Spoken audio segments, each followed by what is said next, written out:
নারীবাদ মুসলিম প্রজন্ম ধ্বংসের সর্বনাশা ফাঁদ। ইসলামের বিরুদ্ধে চলমান বুদ্ধিবৃত্তিক ক্রুসেডে কুফফার বিশ্বের অন্যতম শক্তিশালী মরণাস্ত্র হল নারীবাদ। এটি তাদের দীর্ঘ গবেষণার ফসল। 2007 সালে আমেরিকার কুখ্যাত থিঙ্ক ট্যাঙ্ক র্যান্ড কর্পোরেশন কর্তৃক প্রকাশিত বিল্ডিং মডারেট মুসলিম নেটওয়ার্কস শীর্ষক গবেষণা রিপোর্টে সুস্পষ্ট ভাষায় বলা হয়েছে, ইসলামের বিরুদ্ধে বুদ্ধিবৃত্তিক লড়াইয়ে নারী অধিকারের ইস্যুটি অন্যতম বৃহত্তম রণাঙ্গন এবং নারী অধিকার কর্মীরা অনেক প্রতিকূল পরিবেশে কাজ করছে। মডারেট মুসলিমদের ক্ষমতায়নের যে কোনো প্রজেক্টে লিঙ্গ সমতার প্রচার একটি মোক্ষম হাতিয়ার। আমেরিকার কুখ্যাত global policy think tank RAND corporation সম্পর্কে বিস্তারিত জানতে দেখুন আমাদের নির্মিত শর্ট ডকুমেন্টারি মডারেট ইসলাম, শতাব্দীর সবচেয়ে বড় ফিতনা। ডিসক্রিপশনে তার লিঙ্ক দেয়া আছে।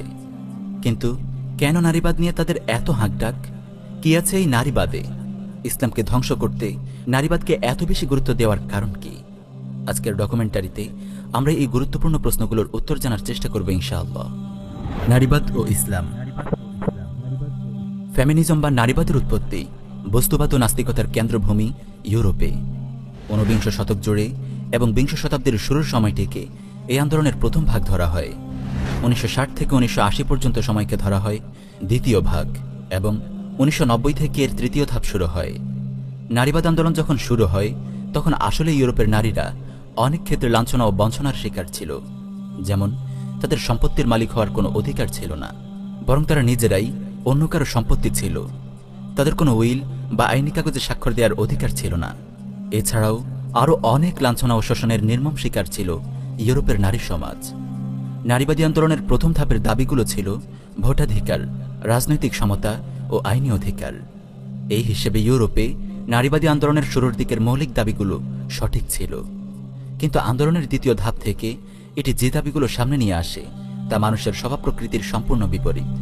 যেমন লিঙ্গ সমতা, যৌন স্বাধীনতা, কর্মক্ষেত্রে নারী পুরুষের সমান অংশগ্রহণ ইত্যাদি। এই নারীবাদের ফলস্বরূপ পাশ্চাত্য সমাজ পরিণত হয় পশু সমাজে। তারা হারিয়ে ফেলে তাদের পিতৃপরিচয়। নারীরা পরিণত হয় পুরুষের ভোগ্যপণ্যে। ধ্বংস হয়ে যায় পরিবার ব্যবস্থা। আল্লাহ তাআলা এমন পশুর জীবন থেকে মুসলিম বিশ্বকে হেফাজত করুন। কিন্তু ইসলাম আল্লাহ প্রদত্ত ইনসাফ ভিত্তিক সুষম জীবন ব্যবস্থা। এখানে জন্ম থেকে মৃত্যু পর্যন্ত মানব জীবনের সকল বিধিবিধান সুস্পষ্টরূপে বলে দেয়া হয়েছে।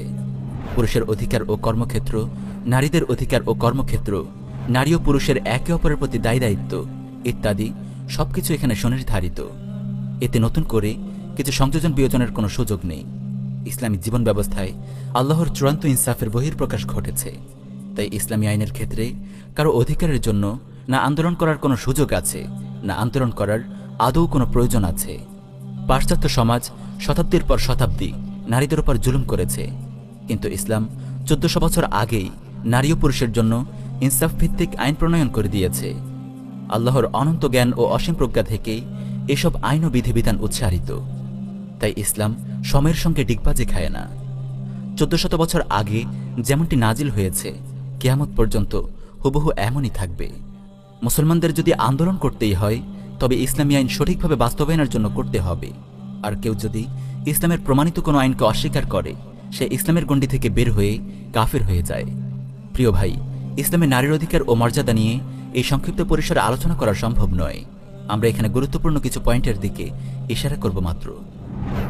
ইসলামে নারীর অধিকার ও মর্যাদা। ইসলামে পুরুষ ও নারী একে অপরের শত্রু তো নয়ই, প্রতিদ্বন্দ্বীও নয়, বরং পুরুষ ও নারী উভয়ই ইসলামী সংস্কৃতি ও সভ্যতার মূল ভিত্তি। উভয়ের যৌথ উদ্যোগে গড়ে ওঠে মুসলিম সভ্যতা। এখানে নারী পুরুষের বিকল্প নয়, পুরুষও নারীর বিকল্প নয়। উভয়েরই রয়েছে আপন আপন যোগ্যতা ও দক্ষতা অনুযায়ী আলাদা আলাদা দায়িত্ব ও কর্মক্ষেত্র। নারীবাদীদের মতো ইসলাম নারী পুরুষকে একে অপরের প্রতিযোগী মনে করে না। এটি এমন এক ধ্বংসাত্মক চিন্তা যা মানব সভ্যতার জন্য অনেক বড় হুমকি। বরং ইসলাম তো পুরুষ ও নারীকে একে অপরের অংশ মনে করে, একে অপরের রক্ষাকারী আবরণ মনে করে। আল্লাহ তাআলা বলেন, হুন্না লিবাসুল্লাকুম ওয়া আনতুম লিবাসুল্লাহুন্না। তোমাদের স্ত্রীরা তোমাদের আচ্ছাদন আর তোমরাও তোমাদের স্ত্রীদের আচ্ছাদন। প্রিয় ভাই বোনেরা, আসুন আপনাদের পরিচয় করিয়ে দেই ইসলামী সমাজের নারীর সাথে। ইসলামী সমাজ ব্যবস্থায় নারী মাতৃত্বের গর্বে গর্বিত মমতাময়ী মা। ইসলামী নারী স্নেহময়ী লাজুক বোন। ইসলামী নারী হৃদয়ের গোলাপ, প্রেমময়ী জীবনসাথী। ইসলামী নারী শ্রদ্ধা ও ভালোবাসার দাদি, নানি, ফুফু কিংবা খালা। একটিবার চিন্তা করে দেখুন, পাশ্চাত্যের পশু সমাজে এই মায়া, মমতা, শ্রদ্ধা ও ভালোবাসায় নারীকে মহিমান্বিত করার কোনো সুযোগ আছে? পাশ্চাত্যের নারী হল ভোগের পণ্য, নাইট ক্লাবের নর্তকী, মদের বারে মদ পরিবেশনকারী, পতিতালয়ের বেশ্যা, হলিউডের নগ্ন অভিনেত্রী, পর্ণমুভির শুটিংয়ে ব্যবহৃত কাঁচামাল বা তুচ্ছ সেক্স টয়, বিজ্ঞাপনের নগ্ন ছবি, অফিসে সহকর্মীর হাতে যৌন হেনস্থার শিকার কর্মচারী, দায়িত্ব নেবার ভয়ে বিয়ে না করে ফুল থেকে ফুলে ঘুরে বেড়ানো লম্পট যুবকদের যৌন লালসা মেটানোর বস্তু, রাস্তাঘাটে ধর্ষণের শিকার অসহায় প্রাণী, সামরিক বাহিনীতে পুরুষ সৈনিকদের দ্বারা ধর্ষিতা নারী সৈনিক, আর যৌবন শেষে শেষ বয়সে বৃদ্ধাশ্রমে গড়াগড়ি খাওয়া এক পরিত্যক্তা থুরথুরে বুড়ি। এই হল পাশ্চাত্যের পশু সমাজের নারী ও নারীর অবস্থান। এবার আসুন আপনাকে ইসলামী শরিয়ায় নারীর মর্যাদা ও অবস্থান দেখাই। ইবাদত ও আখিরাতের দৃষ্টিকোণ থেকে ইসলাম নারী ও পুরুষের মাঝে কোনো পার্থক্য করেনি। আল্লাহ তাআলা বলেন, মান আমিলা সালিহাম মিন যাকারিন আও উনসা ওয়া হুয়া মুমিন ফালানুহইয়ান্নাহু হায়াতান তাইয়্যিবা ওয়া লানাজজিয়ান্নাহুম আজরাহুম বিআহসানি মা কানু ইয়ামালুন। মুমিন নারী ও মুমিন পুরুষের মধ্যে যে কেউ নেক আমল করবে তাকে আমি নিশ্চয় পবিত্র জীবন দান করব এবং তাদেরকে তাদের কর্মের শ্রেষ্ঠ পুরস্কার প্রদান করব। দুনিয়াবী হুকুম আহকামের ব্যাপারে ইসলাম নারীকে তার শক্তি, সামর্থ্য ও শারীরিক গঠনের উপযোগী দায়িত্ব ও কর্মক্ষেত্র নির্ধারণ করে দিয়েছে। জন্মের পর থেকে বিয়ের পূর্ব পর্যন্ত মেয়েকে লালন পালন করার দায়িত্ব পিতার ঘাড়ে অর্পণ করা হয়েছে, আর বিয়ের পর থেকে মৃত্যু পর্যন্ত তার ভরণ পোষণের সম্পূর্ণ দায়িত্ব স্বামীকে দেয়া হয়েছে। দুর্ভাগ্যবশত বিয়ের পূর্বে মেয়েকে দেখাশোনার জন্য যদি পিতা বা বড় ভাই ইত্যাদি কেউ না থাকে, তবে বিয়ে দেওয়া পর্যন্ত তার প্রতিপালনের সম্পূর্ণ দায়িত্ব ইসলামী সরকারের। আর বিয়ের পর কোনো কারণে স্বামী মারা গেলে এবং তাকে দেখাশোনার কেউ না থাকলে তখনও তাকে দেখভালের সম্পূর্ণ দায়িত্ব ইসলামী সরকারের। সরকার তার জন্য হয়তো পর্দাসম্মত নিরাপদ কোনো কর্মসংস্থানের ব্যবস্থা করবে, কিংবা কুটির শিল্পের ব্যবস্থা করবে, অথবা সরাসরি বাইতুল মাল থেকে ভাতা দেবে। এত কিছুর পরও মেয়েরা তাদের পিতার কাছ থেকে অর্ধেক সম্পত্তি পাবে। পরিপূর্ণ পর্দা ও নিরাপত্তার গণ্ডির ভেতর থেকে তাদের সর্বোচ্চ শিক্ষা ও কর্মসংস্থান পাওয়ারও অধিকার আছে। এক কথায়, পর্দা ও নিরাপত্তা বজায় থাকলে শিক্ষা ও কর্মসংস্থানের ক্ষেত্রে ইসলাম নারীদের কোনো ধরনের বাধা দেয় না। মৌলিকভাবে পুরুষের দায়িত্ব হল সংসারের অভিভাবকের দায়িত্ব পালন এবং জীবিকা উপার্জন, আর নারীর দায়িত্ব হল গর্ভধারণ, সন্তান প্রতিপালন এবং ঘর সামলানো। আল্লাহ রাব্বুল আলামিন উভয়কেই আপন আপন দায়িত্ব পালনের উপযোগী করে সৃষ্টি করেছেন। উপার্জনের জন্য পুরুষদের তিনি শক্ত সামর্থ্য ও মজবুতকরণে সৃষ্টি করেছেন, আর নারীদেরকে গর্ভধারণের উপযোগী শরীর, জৈবিক প্রক্রিয়া ও উপকরণ দান করেছেন। তাদের বুকে দুধ দান করেছেন সন্তান প্রতিপালনের জন্য। তাদের দেহকে কোমল এবং হৃদয়কে মায়ামমতায় ভরে দিয়েছেন।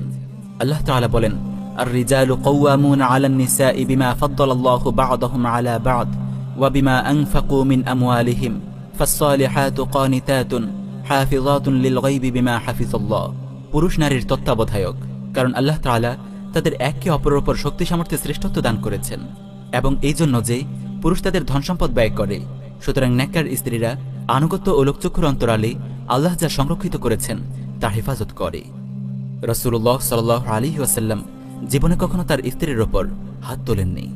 স্ত্রীদের সঙ্গে তার ভালোবাসা ছিল প্রবাদ তুল্য। তিনি ইরশাদ করেন, খায়রুকুম খায়রুকুম লি আহলি ওয়া আনা খায়রুকুম লি আহলি।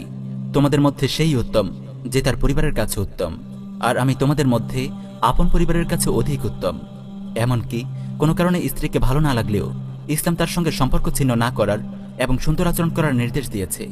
আল্লাহ তাআলা বলেন, ফাইন কারিহতুমুহুন্না ফাআসা আন তাকরাহু শাই ওয়া ইয়াজআলাল্লাহু ফীহি খায়রান কাসীরা।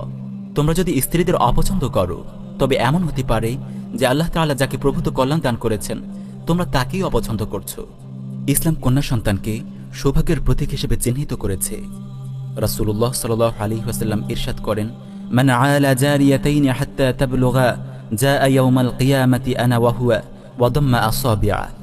যে ব্যক্তি সাবালিকা হওয়া পর্যন্ত দুজন মেয়েকে লালন পালন করবে, আমি আর সে কিয়ামতের দিন এরকম কাছাকাছি থাকব। এই বলে তিনি তার দুই আঙ্গুল মিলিয়ে দেখালেন। প্রিয় বোনেরা, আপনাদের জন্য আমরা সম্প্রতি সালিহাত নামে নতুন একটি চ্যানেল লঞ্চ করেছি। সেখানে ইসলাম ও মুসলিম বোনদের নিয়ে বিভিন্ন জরুরি প্রসঙ্গে আলোচনা হয়ে থাকে। চ্যানেলটির লিংক ডিসক্রিপশনে দেয়া আছে, সাবস্ক্রাইব করে আপনিও হতে পারেন সালিহাত পরিবারের একজন। নারীবাদী চক্রটি জোরসোরে প্রচার করছে গর্ভধারণ, সন্তান প্রতিপালন, পুরুষের ঘর সামলানো ইত্যাদি নারীর জন্য অপমানজনক। নারীরা এমন তুচ্ছ কাজের জন্য সৃষ্টি হয়নি। তাদেরও চাই পুরুষের মতো কর্মক্ষেত্রে সমান অংশগ্রহণ এবং ক্যারিয়ার গঠনের সুযোগ। তারাও পুরুষের সঙ্গে কাঁধে কাঁধ মিলিয়ে সভ্যতা বিনির্মাণে অংশগ্রহণ করতে চায়। চটকদার কথাগুলো শুনতে বেশ ভালো, কিন্তু এটি কত বড় একটি শয়তানি একটু চিন্তা করলেই তা বুঝে আসবে। চলুন বিষয়টি নিয়ে সংক্ষেপে আলোচনা করা যাক। মাতৃত্ব নারীর গৌরব ও মর্যাদার প্রতীক। গর্ভধারণ ও মাতৃত্ব নারী জীবনের পূর্ণতা, নারী জীবনের অনিবার্য পরিণতি। আল্লাহ রাব্বুল আলামিন নারী দেহকে গর্ভধারণের উপযোগী করে সৃষ্টি করেছেন, তাদের বুকে দুধ দিয়েছেন এবং তাদের শরীরকে নরম করেছেন যাতে তারা শিশুদের প্রতিপালন করতে পারে। নারীবাদী শয়তানগুলো বলে বেড়ায় এই দায়িত্ব পুরুষরাই নাকি নারীদের উপর চাপিয়ে দিয়েছে এবং এটি নাকি বেশ অপমানজনক। এদের আকল বুদ্ধি এরা পাশ্চাত্য প্রভুদের কাছে বন্ধক দিয়ে রেখেছে। স্বয়ং স্রষ্টাই তো তাদেরকে এভাবে সৃষ্টি করেছেন সন্তান প্রতিপালনের উপযুক্ত করে। আর মাতৃত্ব ও সন্তান প্রতিপালন কত বড় মহিমান্বিত কাজ, সুবহানাল্লাহ। দাজ্জালি মিডিয়া কিভাবে মুসলিম নারীদের মগজ ধোলাই করেছে দেখুন। নারীরাও আজ মাতৃত্ব ও সন্তান প্রতিপালনকে তুচ্ছ মনে করছে, অথচ মাতৃত্বের সমাহান মর্যাদা সম্পর্কে ইসলাম কি বলে দেখুন। এক ব্যক্তি রাসূলুল্লাহ সাল্লাল্লাহু আলাইহি ওয়াসাল্লামের কাছে এসে বলে, মানুষের মধ্যে আমার সুন্দর ব্যবহার পাওয়ার সবচেয়ে বেশি হকদার কে? রাসূলুল্লাহ সাল্লাল্লাহু আলাইহি ওয়াসাল্লাম বলেন, তোমার মা। তারপর কে? তিনি আবার বলেন, তোমার মা। তারপর কে? তিনি আবার বলেন, তোমার মা। সে চতুর্থবার জিজ্ঞেস করে, তারপর কে? রাসূলুল্লাহ সাল্লাল্লাহু আলাইহি ওয়াসাল্লাম উত্তর দেন, তোমার পিতা। এখান থেকে বোঝা গেল মায়ের হক পিতার হকের 3 গুণ বেশি। সুবহানাল্লাহ। একজন মা কত বেশি মর্যাদাবান, আর একটি শিশুকে যথাযথভাবে বড় করে তোলা কত বড় গুরুত্বপূর্ণ দায়িত্ব, যার হাতে পরিচালিত হবে আগামীর সমাজ, ভবিষ্যতের পৃথিবী। মানুষের জীবনে আপন সন্তানকে বড় করে তোলার চেয়ে বড় স্বপ্ন আর কি হতে পারে? একজন পিতা রোদে পুড়ে বৃষ্টিতে ভিজে নিজেকে সন্তানের ভবিষ্যতের জন্য তিলে তিলে ক্ষয় করেন, আর একজন মা তাকে পরম আদর ও মায়া মমতায় বড় করে তোলেন। এত বড় একটি দায়িত্ব অশিক্ষিত বুয়া কিংবা কাজের ছেলের হাতে কিভাবে তুলে দেয়া যায়? সন্তানের উত্তম পরিচর্যা ও প্রতিপালনের চেয়ে মায়ের জন্য শ্রেষ্ঠ ক্যারিয়ার আর কি হতে পারে? পৃথিবীর শ্রেষ্ঠ মানুষগুলো তো মায়ের যথার্থ তরবিয়তের কারণেই বড় হয়েছে। একজন ইমাম মালিক তৈরি করা, একজন সালাহউদ্দিন আইয়ুবী তৈরি করা, একজন আব্দুল্লাহ আজম তৈরি করা কি আপনার কাছে ছোট কাজ মনে হয়? মাতৃত্বের এই মহান ক্যারিয়ারের কি কোনো মূল্য নেই? বাইরে গিয়ে পুরুষের সঙ্গে ধাক্কাধাক্কি করে 2 পয়সা কামানোই কি ক্যারিয়ার? এই নারীবাদী শয়তানগুলোর বিবেক কতটা পৌঁছে গেছে দেখুন। বাসায় নিজের প্রিয়তম জীবন সাথী স্বামীর সেবা করলে নাকি নারী পুরুষের দাসী হয়ে যায়, অথচ তারাই যখন অফিসে বসের সেবা করে, বিমানবালা হয়ে বিমানের যাত্রীদের সেবা করে, রাস্তাঘাটে পুরুষের উৎপীড়নের শিকার হয়, তখন সেটি হয়ে যায় ক্যারিয়ার। ছি, ধিক্কার জানাই তাদের এমন নষ্ট বিবেকের প্রতি। স্বামী যখন স্ত্রীপুত্রের মুখে হাসি ফোটানোর জন্য মাঠে ময়দানে অফিস আদালতে হাড় ভাঙা খাটুনি খাটে, মাথার ঘাম পায়ে ফেলে প্রিয়তমা স্ত্রীর সুখ ও আনন্দের জন্য জীবন বিলিয়ে দেয়, তখন সেটিকে কিভাবে মূল্যায়ন করবেন? স্বামী স্ত্রীর মধুর সম্পর্কের মাঝে দাসত্ব খুঁজে পাওয়া লোকগুলোর চিন্তাধারা কতটা নোংরা তা আর বলার অপেক্ষা রাখে না। প্রিয় বোন, তথাকথিত ক্যারিয়ার বিলাসিতায় যদি আপনারাও হারিয়ে যান, তবে জেনে রাখুন শীঘ্রই অভিশপ্ত পাশ্চাত্য সংস্কৃতির অনুসরণে এদেশেও গড়ে উঠবে বৃদ্ধাশ্রম। রঙিন ক্যারিয়ারের স্বপ্নে বিভোর হয়ে যে সন্তানকে আপনি বউর হাতে তুলে দিয়েছিলেন, সেও আপনাকে বৃদ্ধাশ্রমেই ফেলে আসবে। অসভ্য ইউরোপিয়ানদের মতো আপনার জীবনও হয়ে উঠবে ধুধু মরুভূমি। এবার চলুন জানা যাক নারীবাদের প্রস্তুতি ও বাজারজাতকারী পাশ্চাত্য সমাজে নারীরা কেমন আছে। পাশ্চাত্য সমাজে নারী। নারীবাদের লীলাভূমি পাশ্চাত্য সমাজে নারীরা সবচেয়ে বেশি অরক্ষিত, অনিরাপদ এবং নির্যাতিত, অথচ নারী ক্ষমতায়ন ও নারী মুক্তির জন্য যা করার তারা সব করেছে। চলুন দেখা যাক নারীবাদ তাদেরকে কি দিয়েছে। জর্জ মেসন ইউনিভার্সিটির একটি অনুসন্ধানের রিপোর্টে উঠে এসেছে, আমেরিকার প্রতি 3 জনের একজন জীবনে একবার হলেও যৌন নির্যাতনের শিকার হয়, আর 19.3% নারী জীবনে একবার হলেও ধর্ষিতা হয়। ন্যাশনাল ক্রাইম ভিক্টিমাইজেশন সার্ভে অনুযায়ী আমেরিকায় প্রতি 73 সেকেন্ডে একজন যৌন হয়রানির শিকার হয়, আর প্রতি 9 মিনিটে যৌন হয়রানির শিকার হয় একজন শিশু। আর যৌন হয়রানিকারী প্রতি 1000 গ্রেফতার হয় মাত্র 5 জন। প্রতি 6 জনের একজন আমেরিকান জীবনে একবার হলেও ধর্ষিত হয়। শীর্ষ ধর্ষক দেশগুলোর তালিকায় শীর্ষস্থান দখল করে রেখেছে আমেরিকা, ব্রিটেন, কানাডা ও ফ্রান্সের মতো নারীবাদের প্রচারকারী দেশগুলো। নারীকে সবচেয়ে বেশি অপমানিত ও লাঞ্ছিত করা হয় পর্ন ইন্ডাস্ট্রিতে। এটি এখন গোপন কোনো বিষয় নয় যে আমেরিকা সহ পাশ্চাত্য রাষ্ট্রগুলোতেই তৈরি হয় পৃথিবীর সব পর্ন মুভি। নারীর সম্মান ও মর্যাদার কবর রচনাকারী এই অসভ্য রাষ্ট্রগুলোই আবার নারী অধিকার নিয়ে কথা বলে। শয়তানিরও একটা সীমা থাকা চাই। খুব শীঘ্রই মানুষরূপী এই পশুগুলো লাঞ্ছিত হবে ইনশাআল্লাহ। আপনি নিশ্চয় জানেন, ধর্ষণ ও যৌন হয়রানি তখনই বলা হয় যখন তার সংশ্লিষ্ট নারীর অমতে হয়। ব্যভিচারকারী নারী ও পুরুষ উভয়ে যদি রাজি থাকে তাহলে পাশ্চাত্য নারীবাদী আইনে তা অপরাধ নয়। তাহলে তাদের নৈতিকতার কি খবর, চলুন দেখা যাক। 2013 সালে প্রকাশিত দ্য ওয়াশিংটন পোস্টের এক রিপোর্টে বলা হয়, আমেরিকার শতকরা 48 জন নারীর প্রথম সন্তানটি হয় জারস্থতা হারামজাদা, এবং খুব দ্রুত হারামজাদা হওয়ার এই হার 50% পেরিয়ে যাবে। বুঝতেই পারছেন, এই পশু সভ্যতার অর্ধেকের চেয়েও বেশি মানুষ জারজ। এদের কাছ থেকে সন্ত্রাস, লাম্পট্য ও জুলুম ছাড়া পৃথিবী আর কী বা আশা করতে পারে? নারীবাদ, নারী ক্ষমতায়ন, নারী মুক্তির নামে ইউরোপের অভিশপ্ত সমাজের লম্পট পুরুষেরা তাদের নারীদেরকে কিভাবে তাদের যৌন লালসা মেটানোর পুতুলে পরিণত করেছে তার বয়ান শুনুন প্রখ্যাত কথাশিল্পী হুমায়ুন আহমেদের বয়ানে। তিনি তার হোটেল গ্রেফার ইন নামক ভ্রমণ কাহিনীতে তার এক মার্কিন সহপাঠিনীর কথা এভাবে তুলে ধরেন, আমার সঙ্গে রুথ কন্ডাল বলে এক আমেরিকান ছাত্রী পিএইচডি করত। এই মেয়েটি কোনো স্বামী জোগাড় করতে পারেনি, ভবিষ্যতেও যে পারবে এমন কোনো সম্ভাবনা নেই। মেয়েটি মৈনাক পর্বতের মতো। সে আমাকে দুঃখ করে বলেছিল, আমার যখন 17-18 বছর বয়স ছিল তখন আমি এত মোটা ছিলাম না, চেহারাও ভালোই ছিল। তখন থেকেই চেষ্টা করছি একজন ভালো ছেলে জোগাড় করতে, পারিনি। কতজনের সঙ্গে যে মিশেছি, ওদেরকে ভুলিয়ে রাখার জন্য কত কিছু করতে হয়েছে। আগেকার অবস্থা তো নেই। এখন ছেলেরা ডেটিংয়ের প্রথম রাতেই বিছানায় নিয়ে যেতে চায়। না করি না, না করলে যদি বিরক্ত হয় আমাকে ছেড়ে অন্য কোনো মেয়ের কাছে চলে যায়। এত কিছু করেও ছেলে জুটাতে পারলাম না। ভ্রমণ সমগ্র, হুমায়ুন আহমেদ, পৃষ্ঠা 344। প্রিয় ভাই বোনেরা, এই অশ্লীল কথাগুলো তুলে ধরার জন্য আমরা দুঃখিত। এই বয়ান থেকে একটু বোঝার চেষ্টা করুন মার্কিন নারীদের জীবন কেমন।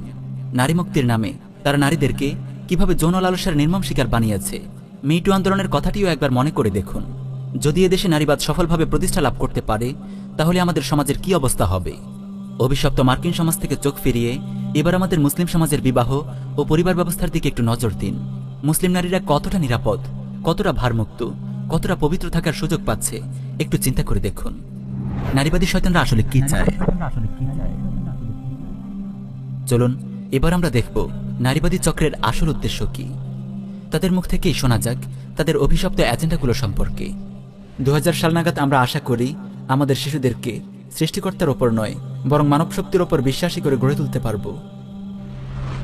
যেহেতু বিয়ে নারীদেরকে দাসত্বের শিকলে বন্দী করে, তাই এটি স্পষ্ট যে নারী আন্দোলনকে অবশ্যই এই বিবাহ প্রথার ওপর আক্রমণের প্রতি মনোনিবেশ করতে হবে। বিবাহ প্রথা বিলোপ করা ছাড়া নারী স্বাধীনতা অর্জন করা যাবে না। বিবাহ প্রথার পরিসমাপ্তিই হল নারী মুক্তির অত্যাবশ্যকীয় শর্ত। তাই আমাদের তরফ থেকে মহিলাদেরকে এই উৎসাহ দেওয়া জরুরি যে তারা যেন তাদের স্বামীদেরকে পরিত্যাগ করে এবং পুরুষদের সঙ্গে পৃথকভাবে বসবাস না করে।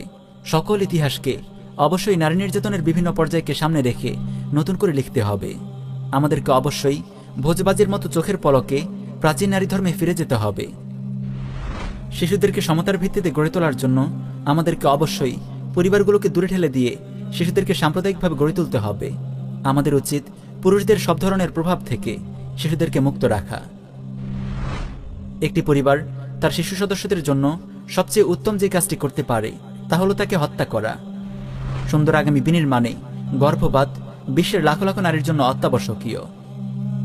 প্রিয় ভাই ও বোনেরা, তাদের এই বক্তব্যগুলোর সারমর্ম কি পেলাম আমরা? এক কথায় তারা বিয়ে ও পরিবার ব্যবস্থাকে সমূলে উৎখাত করতে চায়। আর মুসলমান হিসেবে একথা আমাদের অজানা নয় যে পরিবার হলো ইসলামী সমাজ ব্যবস্থার একটি মৌলিক প্রতিষ্ঠান। আমরা ইসলামী সমাজ ব্যবস্থাকে যদি একটি পাকা ভবন হিসেবে কল্পনা করি তাহলে পরিবার হলো সেই ভবনের এক একটি ইট। তাই পরিবার ব্যবস্থা ধ্বংস করে ফেলা মানে ইসলামী সমাজ ব্যবস্থার প্রতিটি ইট খুলে ফেলা। আশা করি বুঝতে পেরেছেন মুসলিম সমাজে নারীবাদ ছড়ানোর নেপথ্যে এদের উদ্দেশ্য কি। নারীবাদের প্রতিষ্ঠা মানে ইসলামের বিদায়। তাই সাবধান বাংলার মুসলিম। বাংলাদেশে নারীবাদ ও সিডাও সনদ। ইসলাম বিধ্বংসী এই জঘন্য মতবাদকে বিশ্বজুড়ে ছড়িয়ে দিতে 1979 সালের 18 ডিসেম্বর জাতিসংঘের সাধারণ পরিষদে প্রণীত হয় সিডাও সনদ। বিশ্বের 186টি সদস্য রাষ্ট্র সিডাও সনদে স্বাক্ষর করেছে। বাংলাদেশের তাগুত শাসক গোষ্ঠী 1984 সালে ইসলাম ধ্বংসের এই সনদে স্বাক্ষর করে। নাউজুবিল্লাহি মিন যালিক। সিডাও এর পূর্ণরূপ হচ্ছে convention on the elimination of all forms of discrimination against women বা নারীর প্রতি সকল প্রকার বৈষম্য বিলোপ সনদ। এই সনদের প্রথম পরিচ্ছেদেই স্পষ্ট করা হয়েছে নারীর প্রতি বৈষম্য নামে নারীকে যে কোনোভাবেই পুরুষ থেকে আলাদা করে দেখা, পুরুষ ও নারীর মাঝে যে কোনো ধরনের পার্থক্য করাই নারীর প্রতি বৈষম্য বলে বিবেচিত হবে। আর এই বৈষম্য বিলোপ করাই এই সিরহ সনদের উদ্দেশ্য। প্রিয় ভাইয়েরা, বাংলাদেশের তাগুত সরকার ধীরে ধীরে সিরহ সনদের বাস্তবায়নের পথে অনেক দূর এগিয়ে গেছে। নারীবাদের সর্বনাশা ছোবল একের পর এক আঘাত হানছে মুসলিম সমাজে। নারীবাদের মূল এজেন্ডা বিয়ে ও পরিবার ব্যবস্থা ধ্বংসের মহড়া চলছে পুরো দমে। বাংলাদেশের বর্তমান পরিস্থিতি থেকে কয়েকটি উদাহরণ দেয়া যাক। এই সনদের 16 নম্বর পরিচ্ছেদের গ ধারায় নারীকে তালাকের অধিকার প্রদান করা হয়েছে। তাগুত সরকার তা বাস্তবায়ন করেছে, আর বাংলাদেশে তার ফলাফল স্পষ্ট। পরিবারে ভাঙন শুরু হয়েছে, ডিভোর্সের হার বেড়ে গেছে বহু গুণে। সম্প্রতি প্রকাশিত এক জরিপে দেখা যাচ্ছে ডিভোর্স পেপার যারা জমা দিচ্ছে তাদের 70.85% হলো নারী, আর 29.15% হলো পুরুষ। নারীবাদের অন্যতম এজেন্ডা মুসলিম নারীদের পর্দাহীন করার তোড়জোড় এদেশে শুরু হয়েছে অনেক আগে। হিজাব পড়তে মেয়েদেরকে বাধ্য করা যাবে না মর্মে আইন পাশ করেছে তাগুত সরকার। পরিস্থিতি এমন পর্যায়ে পৌঁছে গেছে যে বিভিন্ন স্কুল কলেজে হিজাব পরা নারীদেরকে ঢুকতেও দেওয়া হচ্ছে না। এ নিয়ে উম্মাহ নিউজ চ্যানেল থেকে আমরা একটি নিউজ স্টোরিও শেয়ার করেছি, যার নাম আইডিয়াল স্কুল ট্র্যাজেডি, তাগুতি শিক্ষা ব্যবস্থার স্পষ্ট প্রতিচ্ছবি। ডেসক্রিপশনে লিঙ্ক দেয়া আছে, প্রয়োজনে দেখে নিতে পারেন।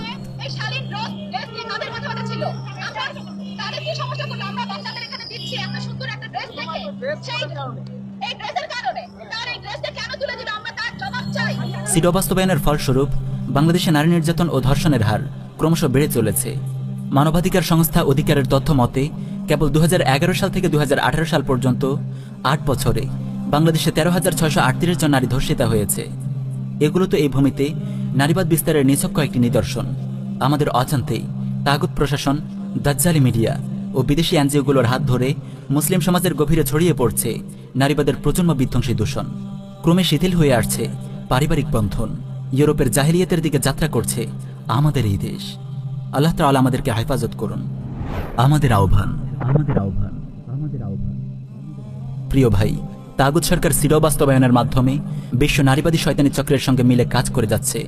ডকুমেন্টারি থেকে এটি স্পষ্ট হয়েছে যে নারীবাদ প্রতিষ্ঠা মানে ইসলামের মূলোৎপাটন। আশা করি মুসলিম বিশ্বে নারীবাদের প্রচার প্রসারে কাফেরদের কেন এত আগ্রহ তার উত্তর পেয়েছেন। এখন শর্ট রানে আমাদের কাজ হবে অনলাইন অফলাইন সর্বত্র নারীবাদের বিরুদ্ধে কোমর বেঁধে নেমে পড়া। যার যা আছে তা নিয়ে নারীবাদের বিরুদ্ধে আমাদের ঝাঁপিয়ে পড়তে হবে। আর লং রানে আমাদের দাওয়াহ ও ইরদাদের কাজকে আরও বেগবান করতে হবে। আল্লাহ তাআলা আমাদের সবাইকে ইরদাদ ও জিহাদের এই মোবারক পথে কবুল করুন। আমিন ইয়া রাব্বাল আলামিন।